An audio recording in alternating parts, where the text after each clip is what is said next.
अस्सलाम वालेकुम व्यूअर्स, कैसे हैं आप लोग? सब ठीक हैं? आज साकाज़ एकेडमी के चैनल से सारा कबीर एक दफ़ा फिर आप लोगों के साथ। आज की मेरी जो वीडियो है ये पिछली वीडियो का ही तसलसल है। मैंने पिछली वीडियो में आपको पीस की सीरीज़ के बारे में बताया था, लेकिन उसको आधा बताया था और आधा नहीं बताया। वीडियो लंबी हो गई थी तो मैंने सोचा कि मैं इसको 2 पार्ट्स में कर देती हूँ। अब ये मेरा जो पिछला लेक्चर है मेरे सामने ही पड़ा हुआ है, जो मैंने आप लोगों को एक्सप्लेन किया था। मैंने पिछले लेक्चर में आपको लिफ्टिंग का बताया था कि पी की सीरीज़ के साथ लिफ्टिंग कैसे की जाती है। अब हम आते हैं टोनिंग के ऊपर। टोनिंग क्या होती है? टोनिंग बेसिकली इसको मुख्तलिफ इसके नाम इसके साथ इसको यूज़ किया जाता है मुख्तलिफ मकासद के लिए। आपने बालों को ब्लीच किया और ब्लीच करने के बाद अगर आपके बालों में येलो टोन आ जाती है, ऑरेंज टोन आ जाती है, उसको ख़त्म करने के लिए हम टोनिंग करते हैं। दूसरा, अगर हमने बालों को एक अच्छा सा लिफ्ट दे दिया और हमें पेस्टल शेड्स चाहिए तो हम तब टोनिंग करते हैं।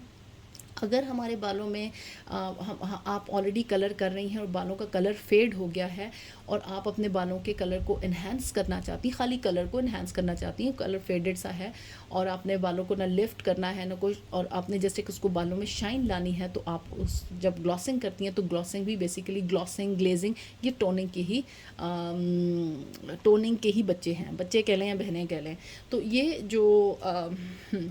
जो टोनिंग है ये हम मुख्तलिफ़ मकासद के लिए करते हैं। अब पी की सीरीज़ के साथ टोनिंग कैसे की जाती है? पी की सीरीज़ के साथ टोनिंग आप ऐसे कर सकते हैं। आपने ब्लीच किया, ब्लीच के बाद आपको जब इस किस्म के शेड्स चाहिए होते हैं, लाइक आपने स्ट्रीकिंग कर लें, फुल डाई में कर लें, अगर आप स्ट्रीक्स में करती हैं तो आपने P7, P3 और P1 को के एग्जैक्ट शेड लेने के लिए आप पी की सीरीज़ को विद 10 वॉल्यूम। अब यहाँ पहले मैंने आपको लिफ्टिंग में आपको बताया था ना कि आपने 40 वॉल्यूम इस्तेमाल करना है, लेकिन जब आप ब्लीच कर लेंगी और ब्लीच करने के बाद आप जब बालों को टोनिंग करना चाहेंगी तो उस वक्त आपने कलर ट्यूब जो इस्तेमाल करेंगी वो अगर पी की सीरीज़ इस्तेमाल कर रही हैं, पी की सीरीज़ में ऑलरेडी लिफ्टिंग पावर भी होती है, तो आप यहाँ पे 10 वॉल्यूम इस्तेमाल करेंगी और आपको फिर एग्जैक्टली इस किस्म के शेड्स आपको मिलेंगे। तो यहाँ पे एक बात याद रखिए, टोनिंग में हम हमेशा जितना माइल्ड डेवलपर होता है हम इस्तेमाल करते हैं, क्योंकि ब्लीच के प्रोसेस के बाद बाल काफ़ी फ्रिजाइल हो जाता है, बाल सेंसिटिव हो जाता है और वहाँ पे आप हाई वॉल्यूम नहीं इस्तेमाल कर सकते। अगर आपका बाल हेल्दी है और उसके अंदर इतनी पावर है कि वो 20 या 30 को अफोर्ड कर सकता है, तो आप उन केसेस में 20 भी सूटेबल है। वेट हेयर के ऊपर अगर आप काम कर रहे हैं तो 20 सूटेबल है। 30 भी जब आप करेंगे तो आपने बालों की देखनी है कि बालों की हालत कैसी है इस वक्त, उसके हिसाब से फिर आपने जो है वो अपने वॉल्यूम की सिलेक्शन करनी है। मैंने अपनी पिछली एक वीडियो में, मैं यहाँ पे लिंक शेयर कर दूँगी या एंड पे मैं आपको दे दूँगी, मैंने ब्लीच के जो लिफ्टिंग के लेवल्स हैं उनके बारे में मैंने बहुत डिटेल से बताया है। आई होप कि वो आपको बहुत हेल्प करेगी। तो ये हो गया हमारे पास। अच्छा, इन एग्जैक्टली शेड्स को लेने के लिए आपके पास लिफ्टिंग पावर की बहुत अच्छी होनी चाहिए, यानी लेवल 10 तक आपने बालों को लिफ्ट किया हुआ हो तो आप इस तरह के शेड्स ले सकते हैं। अच्छा, ये ऐश की बहुत ज़्यादा ये होता है कि हमारे पास ये टोन नहीं आती, तो इंशाल्लाह अभी तो मैं शेड कार्ड आपको पढ़ा रही हूँ, आगे मैं फार्मूलाज आप लोगों को बताऊंगी कि आप किन फार्मूलाज के साथ इन रिज़ल्ट्स को अचीव कर सकते हैं। तो ये होगी हमारी पी की सीरीज़। आज फिर मैं पी की सीरीज़ के साथ साथ अब एम की सीरीज़ की बात भी करूँगी, ठीक है। एम की सीरीज़ जो है ये मिक्स, बाज़ ब्रांड्स इसको मिक्स टोन्स, बाज़ इसको इंटेंसीफायर, बाज़ इसको लाइक मुख्तलिफ लाइक इसके नाम होते हैं। और अमूमन ये जो होती हैं ये आपको जो blue, red, green, purple, yellow और इस तरह के जो टोन्स आपको जिस कॉलम में नज़र आती हैं इनको इंटेंसीफायर्स कहते हैं। ये बेसिकली पोस्टकॉम में भी इंटेंसीफायर्स हैं। इंटेंसीफायर का मतलब ये होता है कि आपने किसी कलर को मज़ीद इंटेंस करना है। जैसे रेड है उसको मज़ीद रेड करना है, ऑरेंज है उसको मज़ीद ऑरेंज करना है, ब्लू है उसको मज़ीद ब्लू करना है, तो उसको इंटेंसीफाई कहते हैं। इंटेंसीफाई करना है उसके लिए आप इसको, एक तो मकसद ये हो गया। अच्छा, अब मैं एम की सीरीज़ को भी 2 उसमें डिवाइड करूँगी।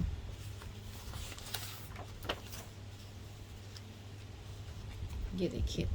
अच्छा, अब मैं आती हूँ एम की सीरीज़ के ऊपर। एम सीरीज़, अच्छा, एम की सीरीज़ भी दो मकासद के लिए इस्तेमाल होती है। एक तो वो इंटेंसिफायर है, दूसरा आपके पास आ जाएगी न्यूट्रलाइज। न्यूट्रलाइज पर्पस के लिए भी आप इसको यूज़ कर सकते हैं, राइट। अच्छा, इंटेंसिफायर मींस कि बाल इसका शेड, किसी भी शेड को इंटेंस करना। मिसाल के तौर पे अगर आप रेड, रिच रेड चाहती हैं तो आप उस रेड के अंदर मज़ीद M5 ऐड कर देंगे तो वो मज़ीद रिच रेड हो जाएगा। अगर आप ब्लू टोन चाहती हैं तो M6 को आप विद 10 और 20 ब्लीच करने के बाद, लिफ्ट करने के बाद लेवल आप 10 तक लिफ्ट करेंगी एंड देन आप M6 को विद 10 वॉल्यूम आप बालों पे लगाएंगी तो आपके पास एग्जैक्टली M6 की टोन आ जाएगी। और अगर ये टोन आप किसी और कलर में ऐड करेंगी तो वो आपको ब्लूइश, ब्लू तो एग्जैक्टली नहीं आएगा लेकिन काफ़ी हद तक कॉपर कंट्रोल होके आएगा। और दूसरा ये है कि वो कलर थोड़ा डार्कर में चला जाएगा, क्योंकि ब्लू बेसिकली ओपेक कलर है और ओपेक कलर उसको कहते हैं जिसकी दूसरी तरफ आप नहीं देख सकते। वो चीज़ ओपेक कहलाती है जिसके दूसरी तरफ आप नहीं देख सकते। जैसे अब ये है, ये ओपेक है, इसके आप दूसरी साइड नहीं देख सकते। लेकिन एक चीज़ होती है ट्रांसपेरेंट, जिसको हम कहते हैं, जिसके हम दूसरी तरफ देख सकते हैं। तो अब ये अगर मैं पेपर कहूँ, ये पेपर भी खाली लूँ तो आप इसकी दूसरी साइड पे आप नहीं देख सकते। लेकिन अगर मैं एक ऐसा पेपर लेती हूँ जैसे जैसे जैसे आप काइट्स बनाते हैं, थिन पेपर होता है, या उसको बटर पेपर जिसको कहते हैं, अगर आप उसको देखें तो आप उसके दूसरी तरफ देख सकते हैं, तो वो ट्रांसपेरेंट, और जितना ट्रांसपेरेंट होता जाएगा यानी थिन होता जाएगा वो उतना उसकी दूसरी तरफ नज़र आना शुरू हो जाएगा। तो वो जो चीज़ है, जो हमारे जो एम की सीरीज़ है, ये बेसिकली ओपेक कलर्स हैं, इनको ओपेक कलर्स कहा जाता है। इन यानी ये कलर को डेप्थ भी देते हैं। जबकि पी की सीरीज़ ये ट्रांसपेरेंट है, यानी ये लाइटर उसके शेड्स, ये ट्रांसपेरेंट शेड्स हैं, इनके अंदर पिगमेंट्स बहुत कम हैं, ये ट्रांसपेरेंट है किसी भी शेड का। जैसे अगर सैंडी का जो ट्रांसपेरेंट अगर आप कलर चाहिए होगा तो वो P7 होगा, अगर आपको गोल्ड में ट्रांसपेरेंट चाहिए होगा तो वो आपके पास P3 होगा, अगर ऐश में आपको ट्रांसपेरेंट चाहिए होगा तो P1 होगा। लेकिन ये ओपेक कलर्स जो हैं, एम की सीरीज़ ओपेक कलर होती है। अगर आप इसको इस्तेमाल करेंगे किसी भी कलर ट्यूब, इसको आप जब किसी कलर ट्यूब में इन सीरीज़ को ऐड करेंगे तो वो लाइट, एक लेवल लाइट हो जाएगी, ठीक है। लेकिन इनको आप किसी उसमें ऐड करेंगे तो वो एक लेवल डार्क हो जाएगा। मिसाल के तौर पर अगर मैं नंबर 7 में M3 को ऐड करती हूँ तो ये 7 की वजह ये 6 पे चला जाएगा, डार्क हो जाएगा। इसके बजाय अगर मैं नंबर 7 में P1 को ऐड करती हूँ तो ये 8 पे चला जाएगा, यानी एक लेवल लाइट हो जाएगा। तो क्योंकि ये इनमें लिफ्टिंग पावर है, इनमें कोई लिफ्टिंग पावर नहीं है। ये कलर्स बिल्कुल टोन टू टोन कलर्स आपको देंगे, लिफ्टिंग पावर नहीं है। और एग्जैक्टली ये टोन लेने के लिए आपको ब्लीच करना, बालों को 10 के लेवल तक ब्लीच करना ज़रूरी है अगर आपने एग्जैक्टली शेड ये लेने हैं। और इनको ये इंटेंसिफायर्स, और इसमें जो इसका मिक्सिंग फार्मूला आता है, एम की सीरीज़ में भी 3 वो हैं, M3, M6, M5 और M1। M3 गोल्ड है, M6 ब्लू है, M5 रेड है, M1 ऐश है, ठीक है। और आपने अगर इनको ये एग्जैक्टली यही कलर्स अचीव करने हैं तो आप लिफ्ट करेंगी बालों को विद ब्लीच लेवल 10 तक। एंड लेवल 10 के बाद आप कोई भी एम की जो भी कलर जो आपको चाहिए उसमें एम की सीरीज़ में आप 10 वॉल्यूम के साथ 1:1 की रेशो, 1:1, 1:5 यानी, और 1:2 डिपेंड करता है कितना डार्क आपको शेड चाहिए। 1:1 की रेशो के साथ आप इसको बालों के ऊपर लगाएंगी। टाइमिंग आप देंगी अच्छा, ये टोनिंग के ऊपर जब मैं आऊँगी ना तो मैं आपको इसके टाइमिंग्स के हवाले से भी डिटेल लेक्चर दूंगी कि टाइमिंग क्या होनी चाहिए। तो आपको ये एग्जैक्टली शेड आपको वो मिल जाएगा जो आप लेना चाहती हैं। एम, ये मैंने एम लिखा है, एम का मतलब कि एम में से कोई भी शेड, ये हो गया। अच्छा, अब ये हो गई हमारी आज की एम की सीरीज़। दूसरा हमारे पास अब आ जाता है न्यूट्रलाइज। ये तो कि हमने इसको एज इंटेंसिफायर यूज़ किया। अब आते हैं इसकी तरफ, न्यूट्रलाइज के तौर पे हम कैसे इसको इस्तेमाल कर सकते हैं। न्यूट्रलाइजर्स देखें, हमारे जो इसके लिए मैं आपको लेके जाऊंगी कलर व्हील के ऊपर। अच्छा, एक बात याद रखिए कि कलर व्हील जो है ना, ये किसी भी हेयर ड्रेसर का बेस्ट बेस्ट फ्रेंड कहलाता है। इसके बगैर आप अगर कहें कि हम इसके बगैर काम कर लेंगे तो भाई ये नामुमकिन है। आपको जब तक इसको नहीं समझेंगे, आप कहें कि मैं इसके बगैर काम कर लूँगी, तो ये मुमकिन नहीं है। अच्छा, अब आके देखें कि अगर आपने बालों, अब ये जो मैं न्यूट्रलाइज़ का प्रोसेस होता है, ये अक्सर ब्लीच के बाद होता है। जब भी आप ब्लीच करते हैं उसके बाद ये न्यूट्रलाइज़र का प्रोसेस किया जाता है। अब आप जब ब्लीच करते हैं तो आपको कितनी मसाइल का सामना करना पड़ता है। सबसे पहला कि अगर आपके क्लाइंट का, पहले मैं बात स्टार्ट करती हूँ वर्जिन हेयर से। बाल वर्जिन है, आपने बहुत डार्क है, मोटा बाल है, आपने बालों को ब्लीच किया, पहले 40 वॉल्यूम किया, फिर 20 वॉल्यूम 30 वॉल्यूम के साथ किया, क्या हुआ कि बहुत ऑरेंज टोन आ गई। अब यहाँ पे ये देखें, ये कलर व्हील आपको बताता है कि आप, अगर आपके बालों में ऑरेंज टोन आ गई है तो अब उसका आपने क्या हल निकालना है। तो ये देखें, अब जब ये ऑरेंज टोन है, ये येलो है और ये ऑरेंज है। अमूमन अगर आप ऑरेंज टोन पे आके रुक जाते हैं तो इसका मतलब है कि आप लेवल 8 पे हैं। और आप इसके ऑपोजिट शेड, इसमें कलर व्हील में अगर आप इसके ऑपोजिट देखें तो आपको क्या नज़र आता है, इसके ऑपोजिट आता है ब्लू वॉयलेट, यानी वो कलर कि जिसमें ब्लू भी हो और वॉयलेट भी हो। और वो क्या चीज़ है, वो कौन सा है, वो आपके पास पोस्ट कॉम में M1 है।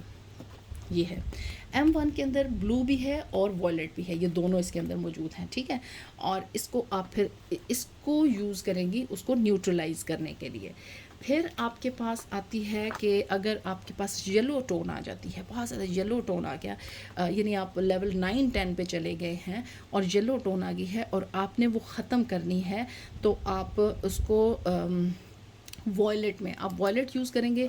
पोस्ट कॉम के अंदर अमूमन हम PM1 के साथ इसमें थोड़ा सा 55.66, ये रहा इसका वॉयलेट, 55.66 इसमें थोड़ा सा M1 के अंदर ऐड करते हैं और फिर उसके बाद ये वॉलेट में शिफ्ट हो जाता है और उसके बाद हम उसको न्यूट्रलाइज़ करने के लिए उसको इस्तेमाल किया जाता है। फिर अगर आपके पास रेड टोन, ब्लीच के बाद अक्सर रेड टोन किस वक्त आती है, जब क्लाइंट ने मेहंदी, वो सुर्ख मेहंदी और इस तरह की मेहंदियाँ इस्तेमाल की हुई होती हैं, तो तब हमारे पास रेड टोन आ जाती है। और सॉरी, ये रेड टोन ये रही इस तरह की। और इस रेड टोन को ख़त्म करने के लिए हमारे पास उसके ऑपोजिट देखें तो ग्रीन शेड आता है, तो हम ग्रीन को के साथ इसको हम न्यूट्रलाइज़ करते हैं। ये शेड मैं आपको इधर से समझाती हूँ, कलर ये रहे, ये एग्जैक्टली आपको यहाँ से। अब ये देखें, रेड के अपोजिट आपको ग्रीन नज़र आएगा, येलो के अपोजिट आपको वॉयलेट नज़र आएगा यानी पर्पल, ऑरेंज के अपोजिट आपको ब्लू नज़र आएगा। और ये जो एक दूसरे के मुखालिफ कलर्स हैं, ये एक दूसरे को न्यूट्रलाइज़ करते हैं। जब आप ग्रीन में रेड ऐड करेंगी तो वो न्यूट्रलाइज़ हो जाएगा और वो कलर हो जाएगा, स्विच कर जाएगा, ब्राउन की तरफ स्विच कर जाएगा। न्यूट्रलाइज़ ज़रूरी नहीं होता कि ब्राउन ही जाए, लेकिन अगर जिस वक्त ग्रीन और रेड का लेवल बिल्कुल बराबर पे आ जाएगा, यानी ग्रीन जो है जितना बालों के अंदर रेड मौजूद था उतना ही आपने ग्रीन बाहर से उसको ऐड कर दिया, तो वो आपके जो बाल हैं वो ब्राउन पे हो जाएंगे। लेकिन जैसे जैसे आप ग्रीन की क्वांटिटी ज़्यादा करती जाएंगी तो बाल फिर रेड से आगे ग्रीन की तरफ जाना शुरू हो जाएगा। इसी तरीके से येलो है, येलो जितना बालों के अंदर मौजूद है उतना अगर आप वॉयलेट ऐड करेंगी तो वो बाल पहले ब्राउन में शिफ्ट होगा, न्यूट्रलाइज़ हो जाएगा। अक्सर बाल या ब्राउन में शिफ्ट हो जाता है या ग्रे में शिफ्ट हो जाता है, ग्रे का भी जो भी है वो भी न्यूट्रलाइज़ हो जाता है ग्रे में होकर। फिर उसके बाद वो फिर जितना ज़्यादा आप और मज़ीद ऐड करती जाएंगी तो क्या होगा कि वो जो बाल है वो न्यूट्रलाइज़ होना शुरू हो जाएगा। तो इस तरीके से न्यूट्रलाइज़ जो M की सीरीज़ है वो न्यूट्रलाइज़र के तौर पे भी इस्तेमाल होती है। और इसकी बहुत डिटेल के साथ मैं, क्योंकि वीडियो बहुत लंबी होती जा रही है, मैं आपको इसकी फिर फार्मूलाज़ के ऊपर, हम जब फार्मूलाज़ के ऊपर आएंगे, मिक्सिंग रेशो के ऊपर आएंगे, तो मैं आपको फिर तब बताऊंगी। तो ये हो गया। इसी ये आप देखें, ब्लू जो है इस्तेमाल किया जाएगा जब आपके पास रेड टोन आएगी, आप इसको सॉरी ऑरेंज टोन, तेज़ ऑरेंज टोन आएगी तो आप ब्लू इस्तेमाल करेंगे। M5 यानी रेड आप किस वक्त इस्तेमाल करेंगे कि आपने जब बालों में आपने पहले कभी ग्रीन किया बालों को और वो क्लाइंट को पसंद नहीं आया और वो आती है आपके पास, वो कहती है कि नहीं मैंने इसको ख़त्म करना है, तो आप इसको M5 के साथ उसको ख़त्म कर देंगी। फिर M1 यानी ग्रे के, M3 जो है ये ग्रीन है। और ग्रीन आप किस वक्त इस्तेमाल करती हैं, जब आपके पास रेड टोन आ जाती है। ये बुक में देखें कि रेड के अपोजिट ग्रीन है तो आपने ग्रीन इस्तेमाल करना है। और फिर उसके बाद M1 है ऐश यानी पर्पल ब्लू। ब्लू तो ऑरेंज को हो गया, लेकिन ये जो पर्पल ब्लू है ये येलो को ख़त्म करने के लिए, येलो ऑरेंज येलो को ख़त्म करने के लिए आप M1 को इस्तेमाल करेंगी। तो ये होगी हमारी अभी M की सीरीज़। मैंने आपको 3 कॉलम्स पढ़ा दिए। इंशाल्लाह अब हम अगले कॉलम्स की तरफ के लिए मैं नेक्स्ट वीडियो की हेल्प लूँगी, क्योंकि वीडियो बहुत लंबी हो गई है। आई होप कि आपको बहुत अच्छे से समझ आ गई होगी। अगर कोई बात समझ नहीं आती, आप अपने नीचे कमेंट बॉक्स में मुझे कमेंट करें, क्वेश्चन करें, मैं डेफ़िनेटली रिप्लाई करूँगी। और वीडियोस को एक चीज़ आप याद रखें कि आपकी सपोर्ट में आपको अगर ये बहुत सारे लोग जो हैं वो अफोर्ड नहीं कर सकते, वो कोर्सेज़ मेरे अफोर्ड नहीं कर सकते। उनका यही होता है कि एक्सपेंसिव होने की वजह से जो है वो हमारे पास कहीं और भी जाते हैं, तो वो ये होता है कि वो कहते हैं कि हम बच्चियां हैं, घरों में बैठी हैं, सीखना चाहती हैं और उनकी पॉकेट इजाज़त नहीं देती। तो मेरी कोशिश होती है कि मैं आप लोगों को एक क्वालिटी एजुकेशन अपनी यूट्यूब की वीडियोस के साथ दूँ। और आपकी सपोर्ट मेरे लिए यही है कि आप मेरे वीडियोस को लाइक करें, आप उस पर कमेंट करें, चैनल को सब्सक्राइब करें और वीडियोस को ज़्यादा से ज़्यादा शेयर करें, ताकि ज़्यादा से ज़्यादा लोग बेनिफिट उठा सकें। तो आई होप कि आप अपनी टीचर को ये सपोर्ट ज़रूर देंगे। और इंशाल्लाह नेक्स्ट वीडियो में मैं आप लोगों को बताऊंगी कि टोन्स क्या होती हैं। तो अगली वीडियो तक इजाज़त। अल्लाह हाफिज़।